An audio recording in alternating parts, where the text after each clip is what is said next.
Hi everyone, welcome back to another episode from Wake&Tech. Today in this video we will be learning how to change password in Notion. To change your current password in Notion account, open the Notion app and log into your account first.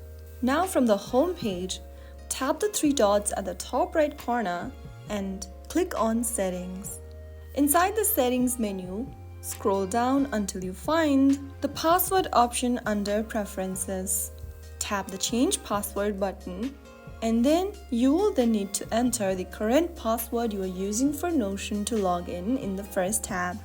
Make sure that you type in the password correct. On the next field, write down a new password you want to change to. Re-enter the new password in the last box again. Once both the passwords and enter a password and confirm your password matches, click on Change Password, and right after you do that, you will change your password for Notion. Make sure to choose a strong password you haven't used before, and after clicking Update or Change, your password will be changed immediately. You will be able to use your new password the next time you log in. So that's how you easily change your password to something else on Notion account. If you found the video helpful, don't forget to like, share, and subscribe to the channel. I'll see you in the next episode.